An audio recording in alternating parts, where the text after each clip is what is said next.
All right, and we're going to show you what's going on right now. This video just coming in. You can see the Prime Minister sitting there. He is with two of his top ministers, Randy Boissonnault, who represents a riding in Alberta, along with Bill Blair, the Emergency Preparedness Minister.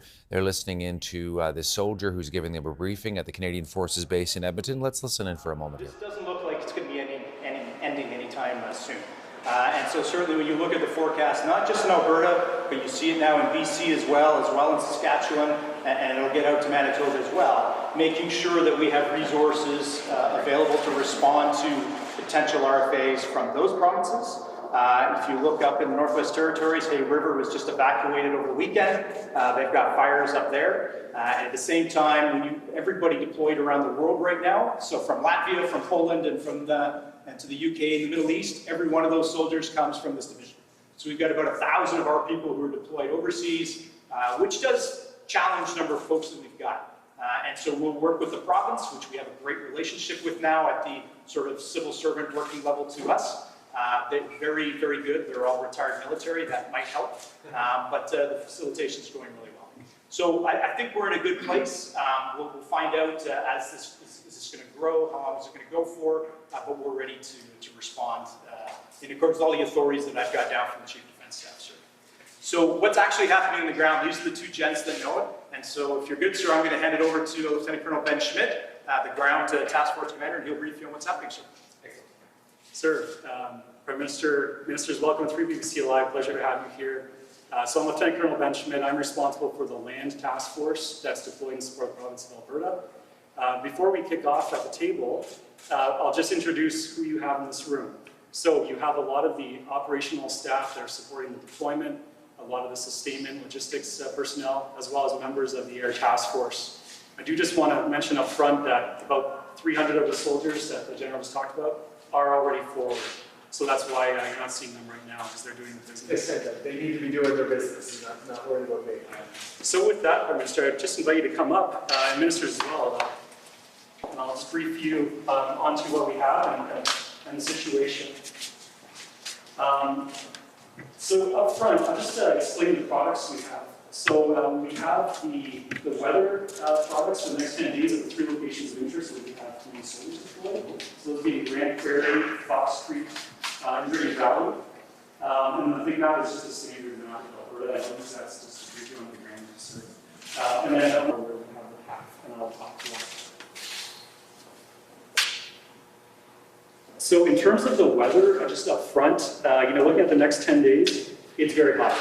There's no rain on the forecast at all. What you're going to see in the next few days is a bit of a dip in temperatures to an average around 20. And then later next week, so Friday, Saturday, you're going to see temperatures going back up into the 30s. There's no rain on the forecast, which is a huge challenge. Winds are also an impediment, of course, and so it's a bit of a perfect storm for all of this. In terms of the appreciation from the province about where these fires are, I'll just quote the Alberta Wildfire Coordination Center modeling is now forecasting that up to 32 communities are now at risk of significant impact by wildfires. There are 87 wildfires in total, and 24 of those are out of control. So just to kind of give a synopsis of all that, with 24 out of control, but a few others close to towns, a lot of people are dealing with that situation. In terms of just giving you a bit of a concept of how we integrated the province, when the federal government approved the request for assistance, General Graham, of course, met up with the Alberta Emergency Coordination and Management personnel, and then he got me in touch directly with the Alberta Wildfire Coordination Center. They're sort of the tactical employer, and they do the triage, and they're the ones who assess where the need is greatest. And so, meeting the RFA requirement, we work for the province, and where they set priorities. And so, back to this document here, sir. So, the key point is we are currently at priority 3, 12, and 13, and that changes daily. For a while, priority 12 and 13 were actually in the top 6, 7, but they've slowly drifted down the list. But since they've drifted down the list and are in blue, are we going to be able to respond to some of the more urgent ones now? Absolutely, and that is part of our ability as the military is to pick up and go. Yeah. We've requested that they give us minimum of a few days' notice because they are able to forecast and model where they will lead us. I mean, because this is good news. It's good news that these areas are now trending well. Yes. But getting out to some of these places up here, good to see. So some of it has to do with what our skill set is. Yeah, no, that was the other thing. So we've got a very so we take it's like a 2-day wildfire basic course, and the province knows what we can do. So where the fires are really out of control, they use the professional firefighters, and we can come in behind them and kind of stomp up the ground and turn over the sod and make sure that it's out.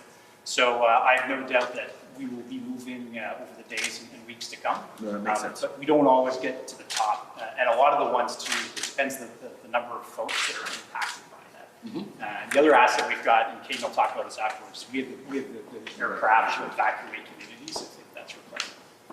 So just kind of starting to actually use these maps. So we're here in Edmonton on the north side, just highlighted, just to kind of read you where you are. So the key places, the 3 locations where we are deployed is Grand Prairie. We have about 100 soldiers, and just on the list of priorities, so that is down priority 13, but that's a 70,000 person town. Community. So yes. You need to be there for that. Yeah. So Fox Creek, we have an engineer squadron, so that's about 100 soldiers going to that location, or at that location. That's only coming to 2,000, but it intersects this main highway, and so that is a pretty vital main supplier for the entire province. And finally, Drayton Valley, its population of about 10,000. We have about 100 soldiers there, and they're actually from our Army Reserve that all came together to work there.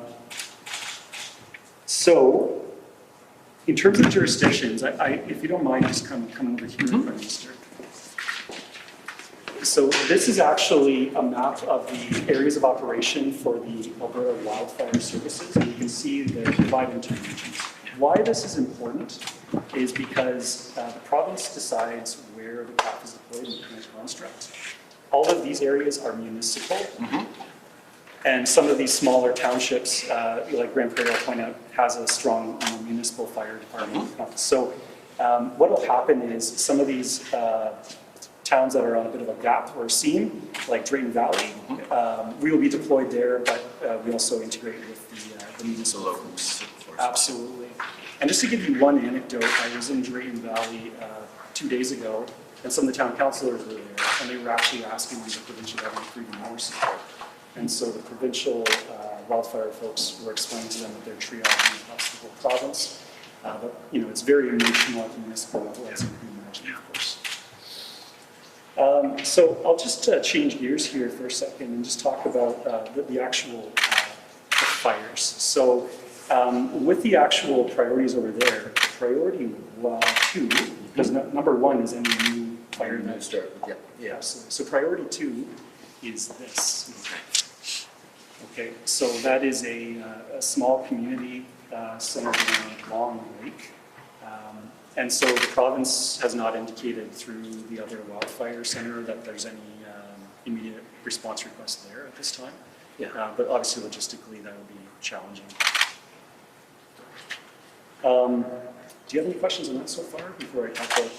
Yeah, I mean, in terms of what CAF does, I remember we had lots of conversations about this around Fiona. I mean, there's a limited amount of expertise you have. You're excellent at being there and being generalists, but as you said, you're not professional firefighters for wildfires. So, what sort of things are you doing in those three places where you are? Absolutely. So this is a perfect segue to talking about exactly our laydown, and I'll even bring in the Air Force on this in a second.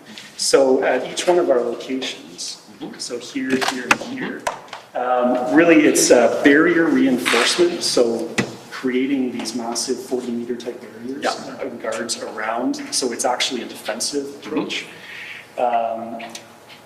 Moving hoses, and that seems like such a basic thing, but organized labor in the woods, hotspot cleanup, and so that's a deliberate effect of lining up in the skirmish line. We have the numbers and the ability to do that in the organization, and literally going through. And then also structure protection. So in some of these areas, there might be homes or warehouses where we can actually move debris. So actually the photos on the screen there kind of give you an indication. Those are all Canadian Forces soldiers, even though they might not look like it. Okay, those are CAF in wildfire districts. So on the top left, what you're seeing there is those are soldiers dealing with hot spots, and the ground gets so hot that they'll actually be flame and there'll be heat under the ground that can flame back up. And then debris reduction on the top right. And then on the bottom left, and this is kind of an important note, is like to your point, we're not professional firefighters, but we work under the supervision of professional firefighters. So the individual standing in front of that group is giving daily orders to that group of soldiers who are about to go under supervision of professional wildfire firefighters. And so one of the things you can do most impactfully is making sure that by being at these places perhaps slightly lower on the list, you're freeing up the professionals for being where they are most. That's exactly it. That's exactly it. And if we can come with 100 soldiers, that might free up 50 firefighters to go deal with a challenging situation that we couldn't deal with. Yeah. But otherwise. Come into the engineering base in Saskatchewan, Ontario. Is that home for you? Yes, sir. Whereabouts? Toronto, sir. Right, sir. So this is running off to Fox Creek. They're on standby to move right now because the situation there is very dynamic. So after we get the go ahead,